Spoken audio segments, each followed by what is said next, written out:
Thank you, Madam Deputy Speaker. And as one of the Vice Chairs of the All-Party Parliamentary Group on the Loan Charge, I would like to add my thanks to the members of the Loan Charge Action Group for all the work they've done in submitting evidence to us, and particularly to those few people who have worked their socks off in recent weeks in pulling together the report, the APPG report, which was released yesterday and is available online for anybody who wants to see it. I'm going to cover in my remarks I'm going to focus on the HMRC's communications with taxpayers that has led to many of the appalling stories that members across this House have and will relate today. Ready to give way? I will.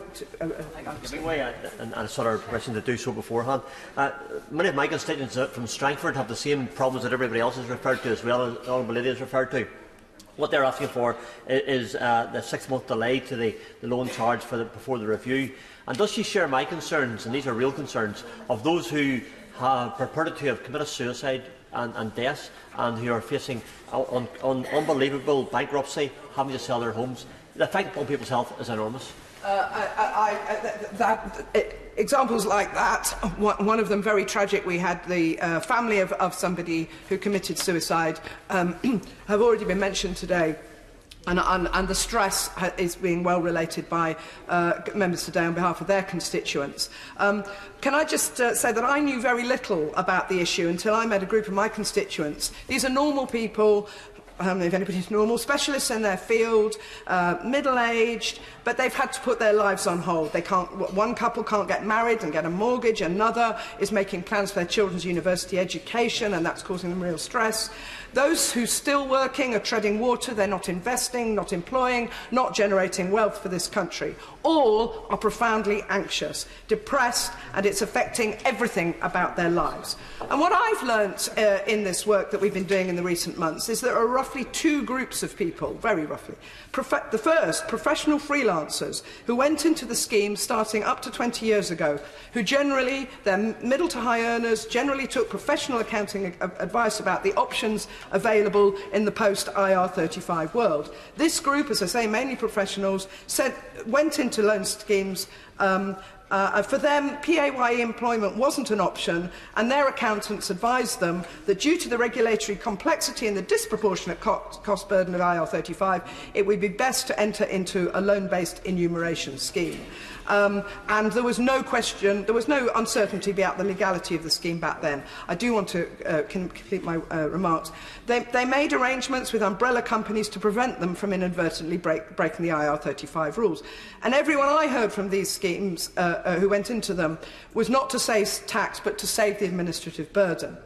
Then there's another group, an unknown number of more recent joiners since 2016 when the rules changed. They're working in public services, nurses, doctors, social workers. The word loan was never mentioned to them by the scheme providers.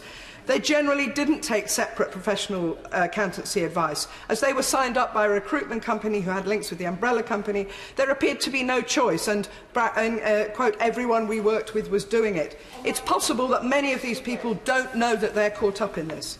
Our inquiry evidence, I will if I get some time, our inquiry evidence shows that the HMRC were aware of these promoters, yet none have been investigated and prosecuted. Why is this? And why haven't they been chased? Now, the 45% non-refundable charge on all loans advanced during the period, unless the individual, there's a non-refundable charge, and unless the individual agrees to pay upfront a figure calculated by HMRC, completely opaquely, and regardless of whether any such tax was legally due at the time, is going to have to be paid. It's effective from tomorrow. Anyone who's ever been employed through a structure could face a retrospective charge in this year, just about to close, 2018-19 tax year, and payable by January 2010. So all potentially liability, could be for many years, is all going to be rolled up into this tax year, whether or not you know what your liability is. Or indeed whether you are even aware that you have a liability. This cannot be within the spirit of natural justice. Now, how do people who do know about it know? Well, many of our inquiry respondents were notified of the loan charge in late 2018, some as late as this year. It's wholly inadequate given the life consequences of these demands. Standard letters are not going out. They're indiscriminately. They're to any individual who might have been employed by a company who might have undertaken a disclosed tax avoidance arrangement. Letters referred to closed tax years, as the Right Honourable Member has already mentioned, and even when the tax has been agreed and paid. Evidence shows there's no standard format in letters, no evidence provided, even of the years being, the dates of the years being queried. And by withholding this information, HMRC has failed in its duty of care to taxpayers who are unaware of their right to request disclosure. They face a greater retrospective penalty in a single year this year than might have otherwise been the case. Part of the belief that people were doing the right thing is that they believed loan charge arrangements were not taxable.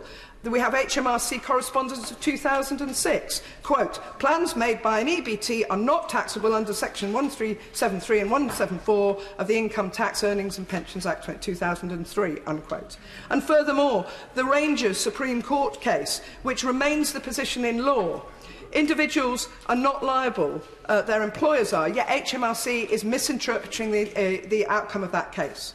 Now, we understand HMRC have used behaviour change specialists in pursuing the loan charge, which may explain the aggressive and opaque nature of their communications. Regular use of HMRC of the phrase asking people to, quote, put their tax affairs right, unquote, is clearly part of this strategy of forcing people to feel and accept guilt for wrongdoing. This is despite the arrangements that they used being entirely legal at the time. We've also had a disturbing number of reports of individual HMRC officers telling taxpayers they should apply for mortgages or loans, but not tell the lender that the money will be used to pay a tax bill. Why? Because, of course, that's contrary to tax law. Now, many of the taxpayers who submitted evidence to our inquiry highlighted the stress and anxiety they've experienced as a direct result of the language and tone of HMRC communications. Individuals who believed they were acting within the law told us they have been made to feel like criminals. The loan charge APPG agrees with this. It's wholly inappropriate for a government department to intimidate individuals into settlements through threats and labelling. Now, the stress has caused two but not interconnected things. One is the feeling of criminality. The family we heard from, who read their father's suicide notes, the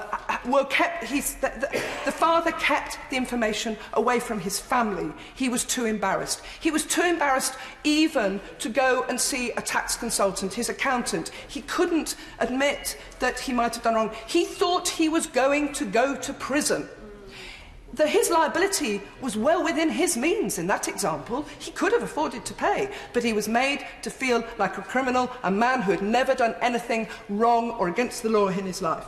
And the others are the group of people whose homes are at threat, whose businesses are at threat, who are likely to be made insolvent. And this is going to affect their whole lives, their whole families' lives, now and in the future. And for amounts that are often unjustified, unquantified, and unexplained. I will. She's making an excellent speech. Does she agree with me that there are three fundamental elements of the injustice here? The retrospectivity, which undermines basic principles of justice, the devastating impact on people's lives that she's described, ordinary people, and the contrast of the arbitrary approach to those people with sweetheart deals for the likes of Goldman Sachs. Does she agree the retrospectivity must be ended and the scheme must be reviewed? Yeah. I absolutely agree. The scheme needs a pause for at least 6 months. It needs a review by a qualified tax judge, completely independent of the government. And I'm also concerned that the